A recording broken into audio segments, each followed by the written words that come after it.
ডাকলেন ভাই বোন দুজন মিলে। এইভাবে দিবস যায়, রজনী যায়, কারো ডাক রাধা গোপাল আর শুনছেন না। তিনি আরেকবার পিতার কাছে গিয়ে বললেন, বাবা আমরা ভাই বোন দুজন মিলে তো কত ডাকিলাম, কত নয়নের জলে আমরা কাঁদলাম, রাধা মদন গোপাল তো আমাদের দেখা দিল না।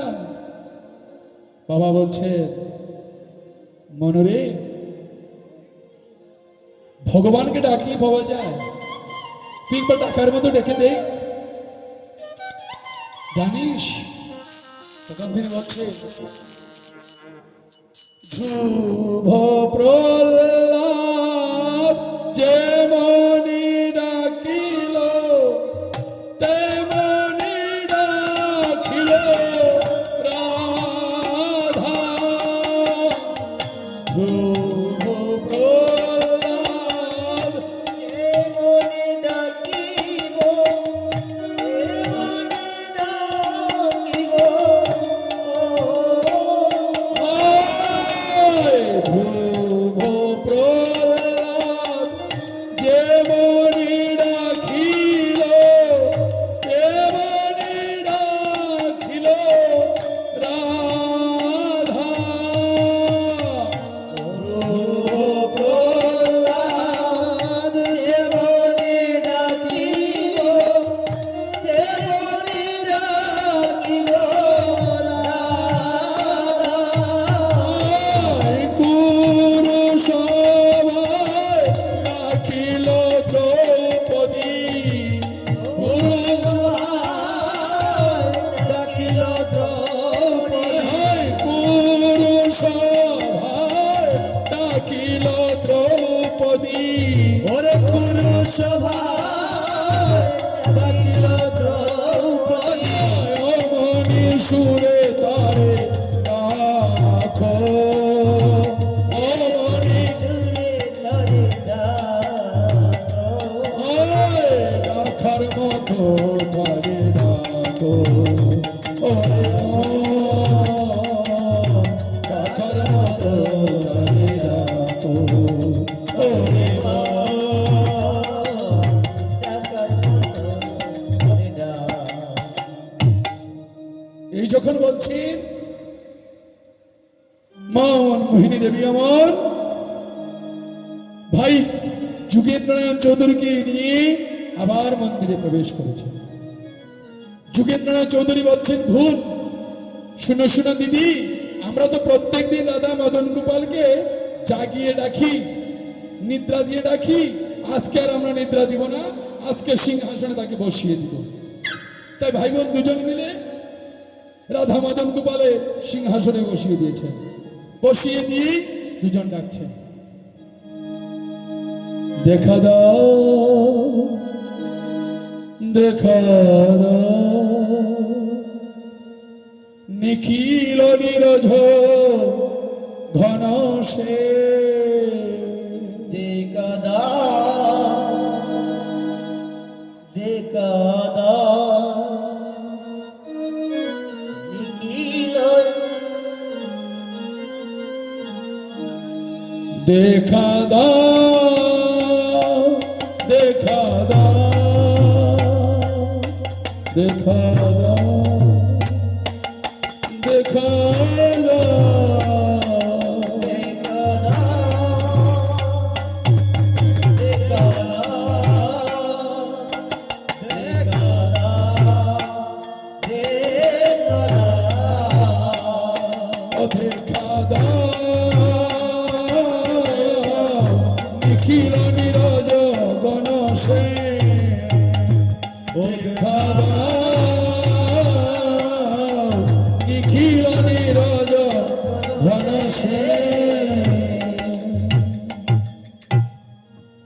এইভাবে যখন ভাই বোন দুজন মিলে ডাকছেন, ডাকিতে ডাকিতে মনমোহিনী দেবী আর তার ভাই দুজন ডাকিতে ডাকিতে সেখানে ঘুমিয়ে পড়ছেন। যেই তন্দ্রাঞ্চন্ন হয়ে গেলেন, অমনি আর গোলকপতি আর গোলকে থাকলেন না। মা মনমোহিনী দেখতে পেলেন ওই জীবন্ত মূর্তি যেন তার সম্মুখে এসে দাঁড়িয়েছে, আর সেই বীজ মন্ত্র তার কর্ণে প্রবেশ হয়ে যাচ্ছে। তার তন্দ্রা ভেঙে গেল, দেখলেন ঘরখানা আলোয় আলোকিত হয়ে আছে, আর ওই গোপালের মূর্তিটা ঝলঝল ঝলঝল করছে। তাই সেই মূর্তি দর্শন করি তিনি আনন্দে আত্মহারা হয়ে পদকর্তা বলছে, মায়ের আনন্দে আর ধরে না, আমার আনন্দে আর ধরে না, আর জীবন্ত মূর্তি দেখে আনন্দে আর ধরে না, আর মূর্তি দর্শন করে আনন্দে আর ধরে না, আর দীক্ষা মন্ত্র প্রাপ্ত হয়ে আনন্দে আর ধরে না, আনন্দে আর ধরে না, আনন্দে আর ধরে না, ধরে না। নিশি প্রভাত হলো, বাবা বাবা ডেকে ডেকে রামেন্দ্রনারায়ণ চৌধুরীর কাছে গেলেন, গিয়ে বলছেন, বাবা আমি দীক্ষা মন্ত্র প্রাপ্ত হয়েছি। এই হচ্ছে মা মনমোহিনী দেবীর জীবন। কেমন জীবন হলে পুরুষোত্তমের জননী হওয়া যায়, এর জন্য আজকে মায়ের জীবনটা একটু আলোচনা করলাম। তারপর কি হলো, মনমোহিনী দেবীর বয়স 9 বৎসর হলো। কৃষ্ণা সুন্দরী দেবী, এই যে কথাগুলি নামগুলি আমি বলছি, আমার কীর্তনের শেষের দিকে নামগুলি আপনাদের কাছ থেকে আমি নিয়ে নিব, তাহলে বোঝা যাবে যে আপনারা আমাদের সঙ্গে কীর্তন করেছেন। তাহলে ঠাকুরের দিদিমার নাম কৃষ্ণা সুন্দরী দেবী, মনমোহিনী দেবীর মায়ের নাম কৃষ্ণা সুন্দরী দেবী। পতি রামেন্দ্রনারায়ণ চৌধুরীকে বলছেন, হে পতি, মেয়ের তো বয়স হলো, তাকে তো পাত্রস্থ করতে হয়। রামেন্দ্রনারায়ণ চৌধুরী প্রাণে মানছে না, তিনি কেঁদে আকুল হয়েছেন। একই বলিলে তুমি, একই তুমি আমার আজ একই শুনালি, যার জন্য আমার জীবন মন প্রাণ আমার পাগল হয়ে গেছে, যার জন্য আমার এই জীবন গণায় আমি রেখেছি, সেই আমার নীলমণি, সেই আমার প্রাণের ধন আমি পাত্রস্থ করে দিব, এত সকাল সকালে দিয়ে দিব? বলছে, হ্যাঁ দিতেই হয়। তাই রামেন্দ্রনাথ চৌধুরী বাইর হলেন পাত্র খুঁজতে। পাত্র খুঁজিতে খুঁজিতেই বেলি অবসানে বাড়ি ফিরলেন। বাড়ি ফিরে পত্নীর কাছে পাত্রের বর্ণনা করছে। কি বর্ণনা? আপনারা সবাই মিলে শুনুন, ঠাকুরের বাবার বর্ণনা। শাণ্ডিল্য গোত্রজ শিব চন্দ্র শাণ্ডিল্য গোত্রজ শিবচন্দ্র গুয়াখারা গ্রামে বাড়ি, গুয়াখারা গ্রামে বাড়ি, গুয়াখারা গ্রামে বাড়ি,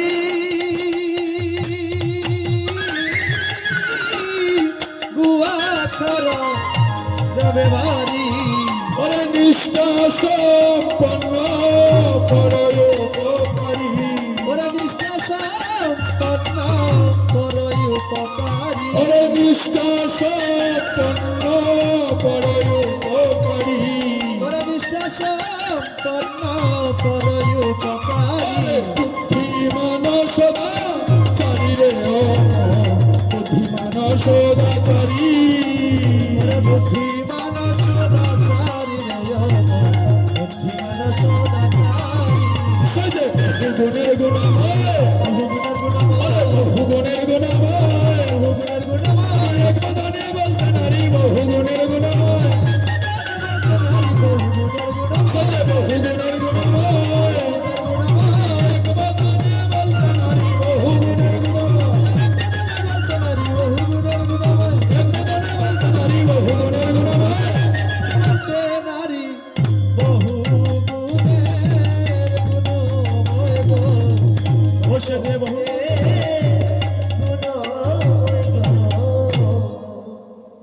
ঠাকুরের বাবার পরিচয় আমরা পেয়ে নিলাম। শাণ্ডিল্য গোত্র, শিবচন্দ্র নাম, গুয়াখাড়া গ্রামে বাড়ি। তিনি এমন নিষ্ঠা সম্পন্ন ব্রাহ্মণ ছিলেন যার গুণীন বর্ণনা করে শেষ করা যায় না, এক বদনে বলা যাচ্ছে না, এত গুণ যার। তিনি হচ্ছে মনমোহিনী দেবীর পতি। তাহলে দেখুন, সংসারে সুখের হয় রমণীর গুণী, গুণবান পতি যোধি তাকে তার শোনে। রামের মতো পতি হলে সীতা মায়ের মতো স্ত্রী পাওয়া যায়। তাই দেখুন, শিবচন্দ্র চক্রবর্তী এবং মা মনমোহিনী দেবীর কুল আলো করে এ পৃথিবীতে যিনি ছুটে আসলেন, তিনি হচ্ছে পরম প্রেমময় শ্রী শ্রী ঠাকুর অনুকূলচন্দ্র। তাই পদকর্তা বলছেন, এবার শুধু প্রেমময় নয়, শুধু প্রেমময় নয়, পরম প্রেমময় হয়, শুধু প্রেমময় নয়, শুধু প্রেমময় নয়, পরম প্রেমময় হয়, শুধু প্রেমময় নয়, প্রেমময় হয়, শুধু প্রেমময় নয়, এবার শুধু প্রেমময় নয়, শুধু প্রেমময় নয়, আরে পরম প্রেমময় হয়, শুধু প্রেমময় নয়, শুধু প্রেমময় নয়, আরে পরম প্রেমময় হয়, শুধু প্রেমময় নয়। প্রেমময় হয়, শুধু প্রেমময় নয়, শুধু প্রেমময় নয়। কি হচ্ছে, এবার পরম প্রেমময়, শুধু প্রেমময় নয়, সেই প্রেমময় রূপে তিনি অবতীর্ণ হবেন। এখন তিনি যে অবতীর্ণ হবেন, তিনি কি এমনি এমনি অবতীর্ণ হবেন? না না না, দাপর যুগে যেমন করে দৈববাণী হয়েছিল, ঠিক তেমনই করে আমার প্রভুর অবতারী তিনি যে অবতীর্ণ হচ্ছেন, তার লীলাখানা, তার আশার সংবাদটুকু এবার হিমায়তপুরে সবাই জেনে নিয়েছে। আচ্ছা বলুন তো দেখি, একটা প্রশ্ন জাগে না আপনাদের মধ্যে? যে কীর্তনী দাদা বলল ঠাকুরের বাবার বাড়ি গুয়াখাড়া গ্রামে, ঠাকুর জন্মগ্রহণ করলেন হিমায়তপুরে, এটা কেমন করে হয়? প্রশ্ন কি জাগে না আপনাদের মধ্যে?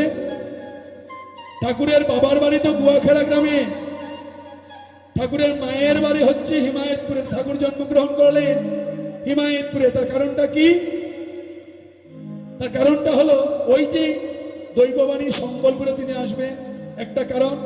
দ্বিতীয় কারণ হলো মনমোহিনী দেবীর বিবাহের পরে তার পিতৃবিয়োগ হলো, আর শিবচন্দ্র চক্রবর্তীকে কৃষ্ণ সুন্দরী দেবী তার বাড়িতে নিয়ে আসলেন। তাই ঠাকুরের জন্মগ্রহণ হলো মাতুলালয়ে। আমরা ক্লিয়ার করে দিলাম আপনাদেরকে। তাই আজ হিমায়তপুরে কি হলো, তার আগমনী বার্তা প্রকাশ হতে লাগলো। কেমন করি, কেমন করে তার আগমনী বার্তা প্রকাশ হলো?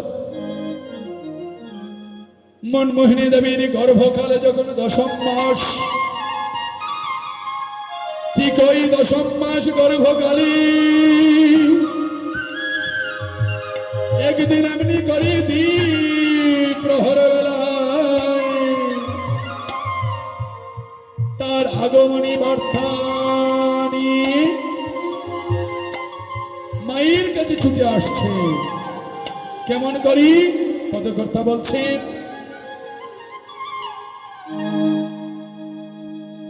দশ মাস গর্ভ খালে একদা বেলা দ্বীপ প্রহরে,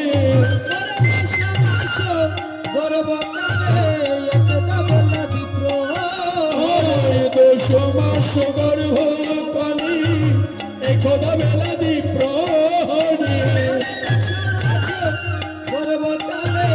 একদা বেলা দ্বীপ প্রহরে, আমার লীলাময় লীলায় আরো পিলারে,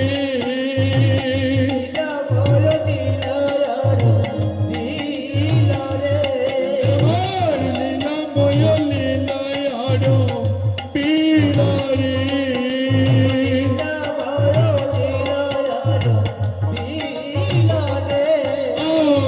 আশেপাশে যারা ছিল হরষিত ছুটে এলো,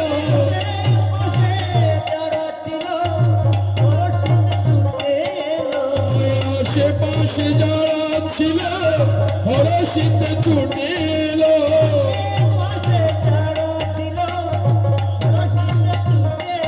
আর কে এলো রে আজি কোঠা বাড়ি রে, কর্তা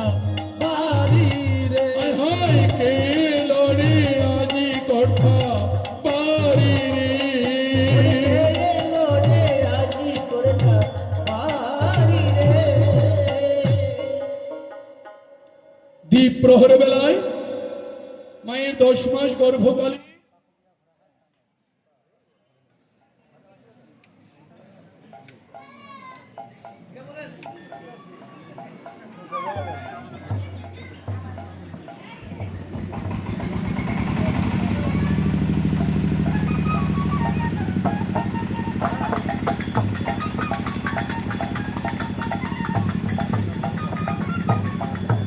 দেখছে কি ওই 10 মাস গর্ভকালে তার আগমনী বার্তা নিয়ে একজন ছুটে এসেছেন।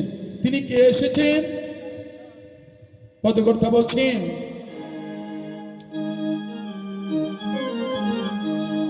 তার 10 মাস গর্ভকালে এমন একটি রূপ ধারণ করি তিনি মায়ের কাছে ছুটে এসেছেন। মা ওই রূপী বিভোর হয়ে গেছে। রূপটা কি? পদকর্তা বলছেন, দ্বারে উপনীত আজি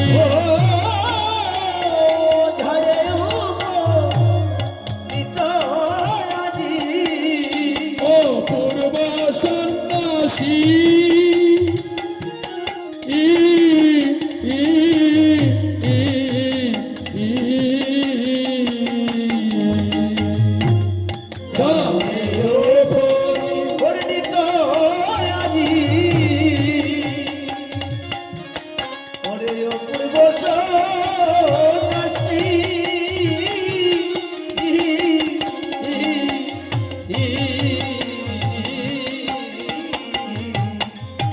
সুন্দর সুঠামদ হো জটা জুটদারে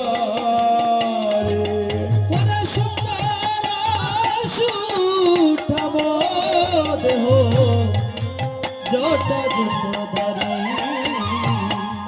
সুন্দর সুঠামদ হো জটা জুটদারে কি জটাজুটধারী একজন সন্ন্যাসী রূপী তিনি মায়ের কাছে ছুটে এসেছেন। মায়ের কাছে ছুটে এসে তিনি ঘরের দিকে চেয়ে চেয়ে তার বাহুকণা প্রসারিত করছেন, দুটি হাত প্রসারিত করছেন আর বলছেন, ও মা, মা এবার আমায় ভিক্ষা দাও গো, আমায় ভিক্ষা দাও গো, আশামনে এসেছি মা, আমায় ভিক্ষা দাও গো, এবার আশামনে এসেছি মা, আমায় ভিক্ষা দাও গো। আরে বিলম্ব আর করো না, বিলম্ব আর করো না, ভিক্ষা দাও মা, ভিক্ষা দাও মা, বিলম্ব আর করো না।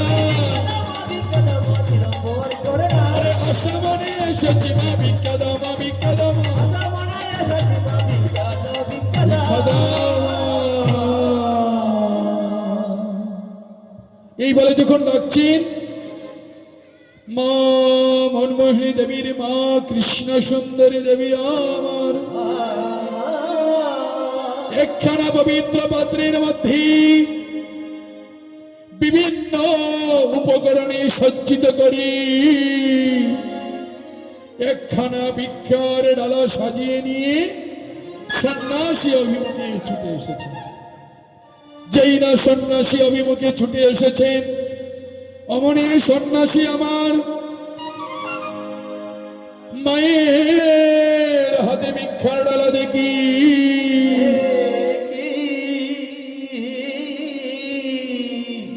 সন্ন্যাসী আমার তার দুটি বাহু নেড়ে নেড়ে বলছে, ও মা, মা, মা গো,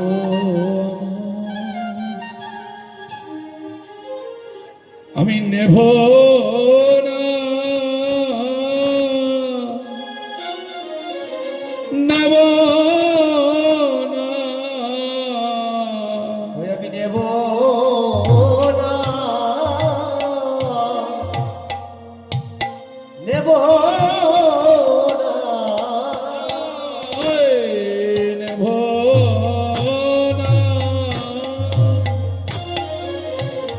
নেব না।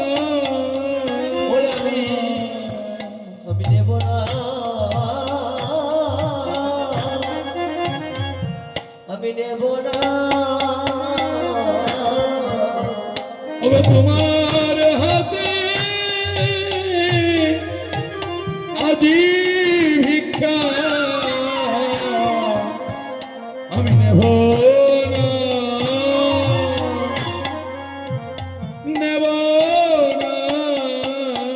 আমি তোমার হাতে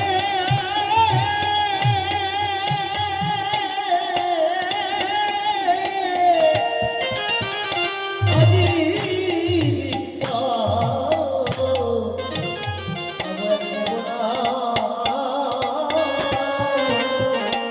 আমি নেব না। তোমার শ্রী চরণ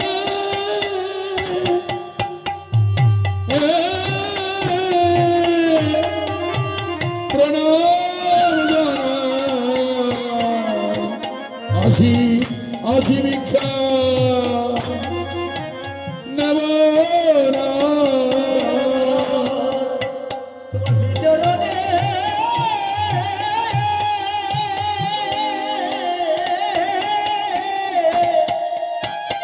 প্রণাম জানাই,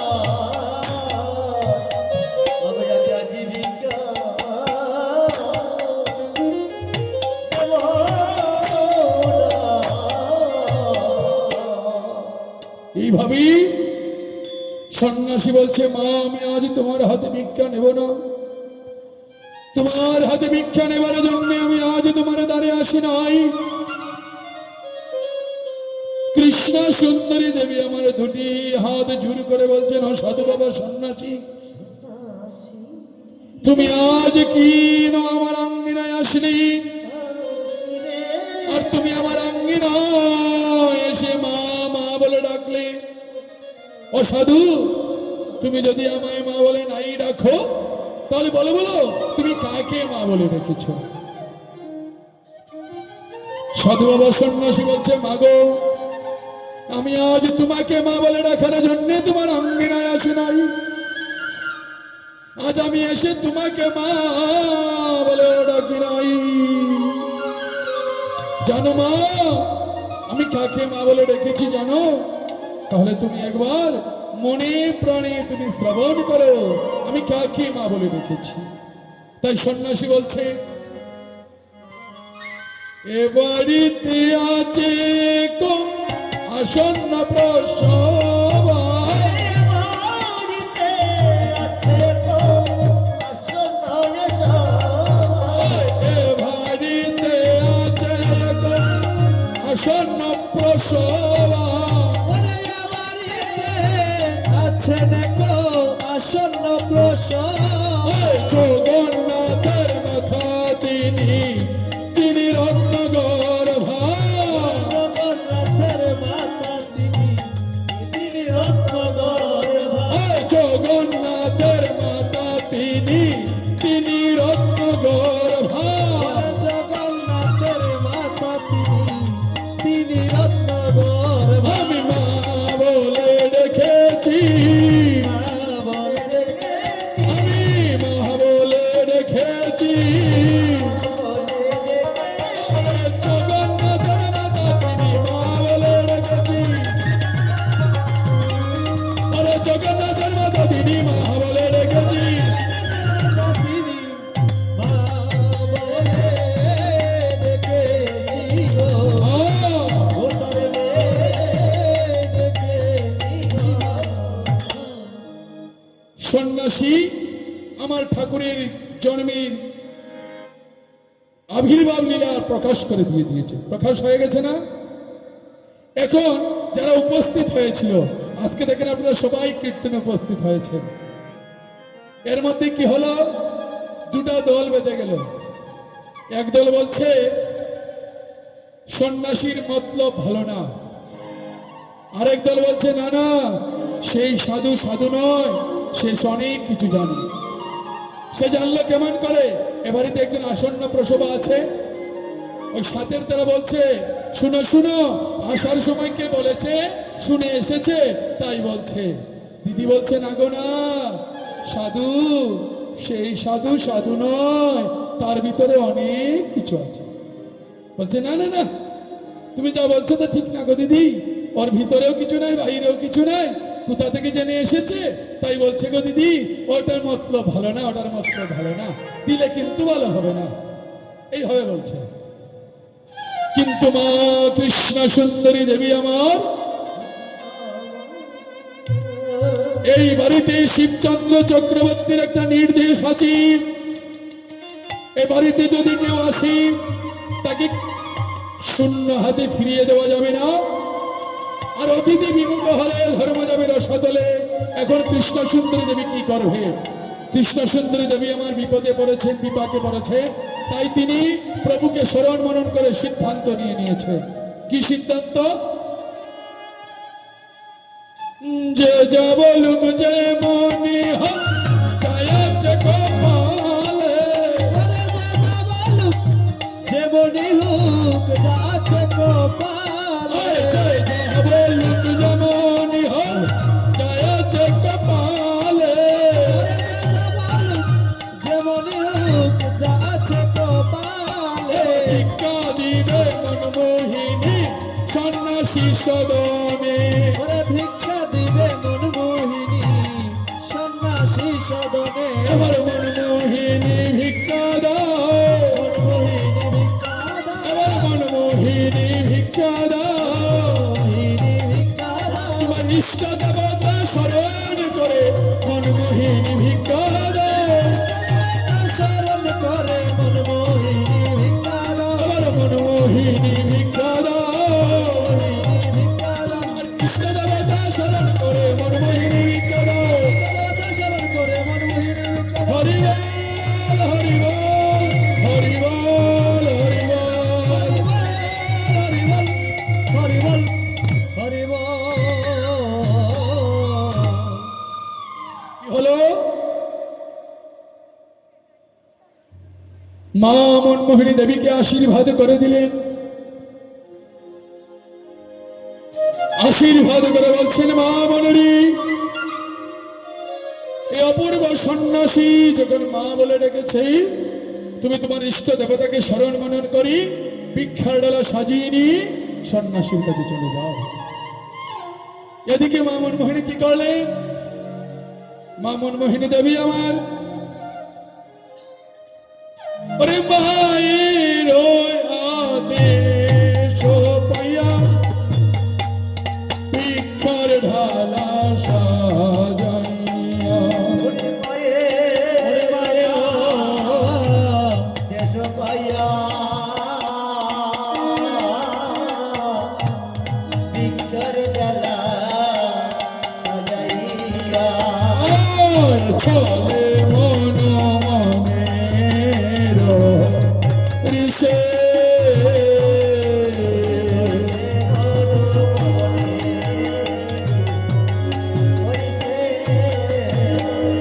আর চলে মন মনের ঋষে। চলে মন মনে সাজাইতে লাগিল, সাজাইতে লাগিল, সাজাইতে লাগিল, গাইতে লাগিল, সন্ন্যাসীকে দিবে বলে সাজাইতে লাগিল, সন্ন্যাসীকে দিবে বলে সাজাইতে লাগিল, আবার সন্ন্যাসীকে দিবে বল সাজাইতে লাগিল, সন্ন্যাসীকে দিবে বলে সাজাইতে লাগিল, আর মায়ের আশীর্বাদ নিয়ে সাজাইতে লাগিল, আশীর্বাদ নিয়ে সাজাইতে লাগিল, আবার সাজাইতে লাগিল, সাজাইতে লাগিল, লাগিল।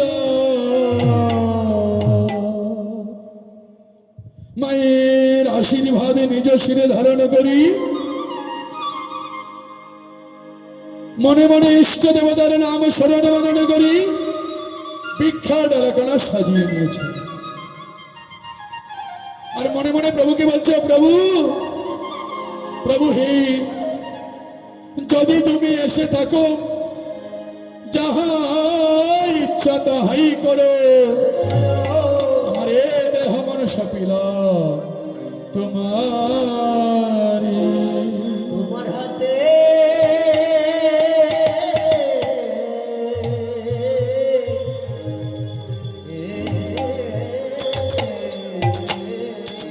এইভাবেই ভিক্ষার প্রসরা সাজি সন্ন্যাসীর অভিমুখে ছুটে এসেছে। যেই সন্ন্যাসীর কাছে ছুটে এসেছেন মা মনমোহিনী দেবী, অমনি সন্ন্যাসীর কি হচ্ছে, সন্ন্যাসী এক পা দুপা করে এগিয়ে এগিয়ে ছুটে আসছে মায়ের কাছে, এক পা দুপা করে এগুচ্ছে আর মায়ের কাছে যাচ্ছে। যেই মায়ের কাছে এসেছে অমনি মাকে কি করছে, মাকে ভুলুণ্ঠিত প্রণাম নিবেদন করছে।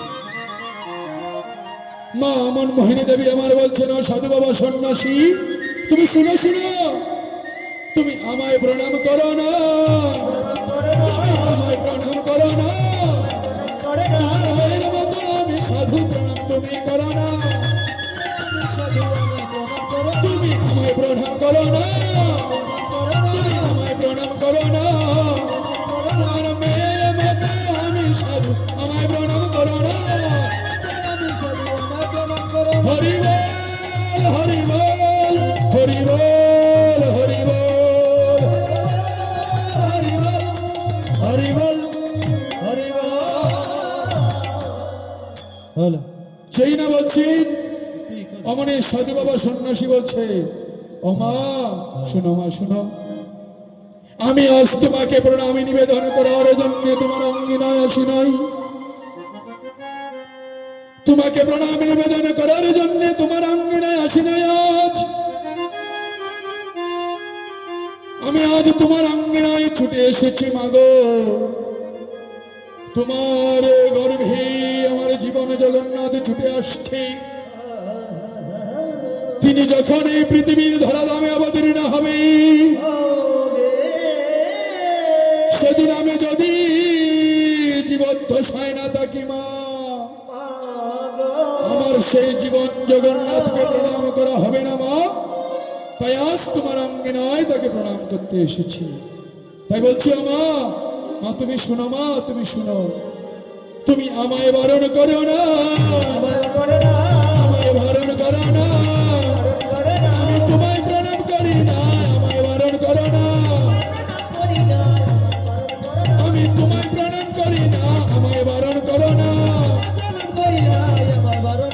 আমি আমায় বারণ করো না, তুমি আমায় বারণ করো না, তুমি সাবধানে দেখো গো, তুমি সাবধানে দেখো গো, ওরে নরহরি আসতে গো মা, সাবধানে দেখো গো,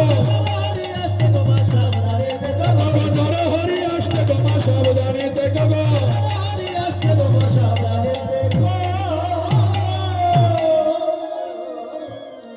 এইভাবেই সাধু বাবা সন্ন্যাসী আমার ঠাকুরের আগমন প্রকাশ করে নিয়েছে। যেই না বলছে অমনি মনমোহিনী দেবীর মা কৃষ্ণ সুন্দরী দেবী বলছে, না সাধু বাবা তুমি দাঁড়াও, তুমি দাঁড়াও, তুমি দাঁড়াও, তুমি যে আজ আমার দুপুর বেলায় এসি কি জানি কি বলে যাচ্ছ সাধু বাবা, আমি কিছুই বুঝতে পারছি না। ও সাধু বাবা তুমি আবার শুনো, কি বলিলে কি শোনালে অতর্কিতে হেতায় এসে,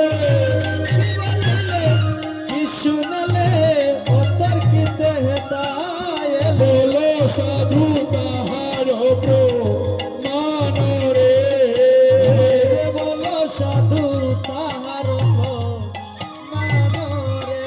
ওরে যদি না ফলিবে কথা সাধন ভজন তোমার বৃথা, সাধন ভজন তোমার যদি না ফলিবে কথা সাধন ভজন তোমার বৃথা,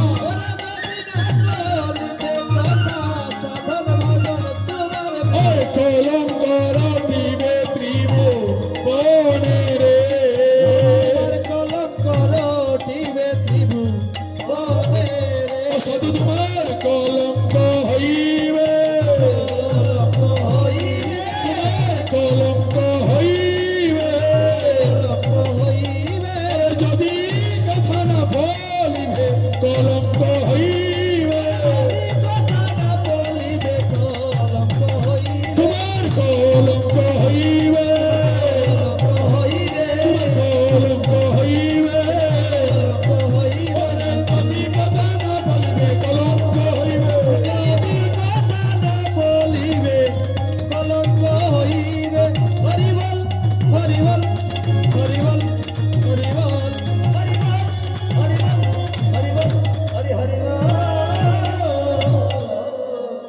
বলছি, কৃষ্ণ সুন্দর বচনা সাধু বাবা সন্ন্যাসী, আমার মেয়ের গর্ভে যে জগন্নাথ আসবে তার প্রমাণ না বললে তোমার কলঙ্ক হবে। সাধু বাবা মৃদু মৃদু হাসছে, হেসে হেসে বলছে, মা জানো, শুনো বলি মর্ম কথা,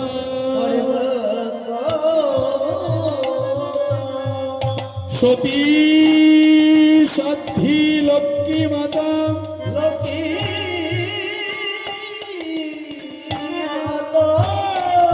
আজি বেলা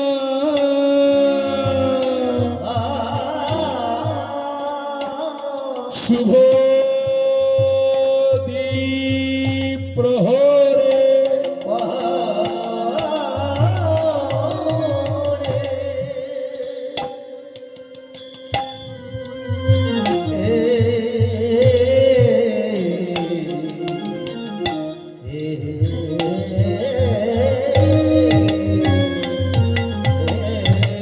আমার জীবনে জগন্নাথ জন্মগ্রহণের পূর্বে এবারের একমাত্র ছেলে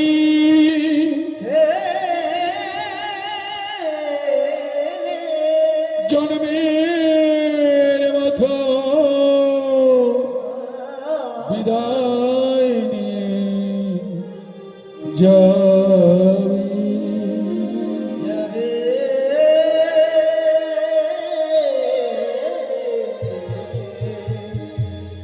এই বলেই সন্ন্যাসী অন্তর্ধান হয়ে গেছে। কি বলছেন? ঠাকুরের জন্মগ্রহণ করার পূর্বে এবাড়ির একজন ছেলে জন্মের মতো বিদায় নিয়ে নেবেন। তিনি কে?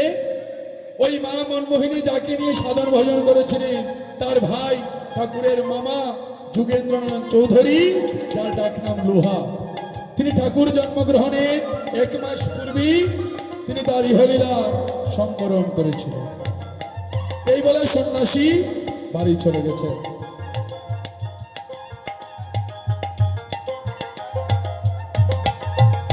যখন সন্ন্যাসী বাড়ি চলে গেলেন, কৃষ্ণ সুন্দরী দেবী মনমোহিনী দেবীকে নিয়ে যখন নিজ ঘরে ফিরে আসলেন, 10 মাস 10 দিন পূর্ণ হল, মায়ের প্রসবের বিন্দু মাত্র লক্ষণ নাই। হিমায়তপুরবাসী যখন গুঞ্জন শুরু করলো, তখন মা কৃষ্ণ সুন্দরী দেবী আবার প্রভুকে ডাকতে শুরু করলেন।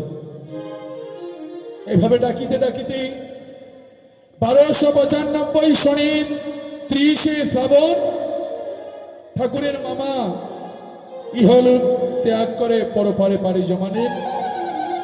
আর ঠাকুর 1295 সনের 30 ভাদ্র শুক্রবার শুভ তাল্যভব তিথিতে এই ধরাধামে অবতীর্ণ হলেন। তার পূর্বরাত্রিতে মা মনমোহিনী দেবীর প্রসব বেদনা দেখা দিল। ধাত্রী ভগিনী ডাকা হলো। তারা পরীক্ষা নিরীক্ষা করে মায়ের প্রসবের বিন্দু মাত্র লক্ষণ না দেখি তারা পাশের গৃহে তন্দ্রাচ্ছন্ন হয়ে গেলেন।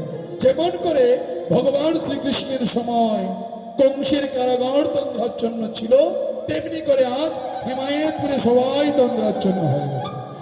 যেই সবাই তন্দ্রাচ্ছন্ন হয়ে গেছে, মা মনমোহন দেবীর প্রসব বেদনা বাড়ছে, তিনি প্রাণ মনে প্রভুকে দেখছে, ডাকছে, আর তার রূপ দর্শন করছে। কি রূপ?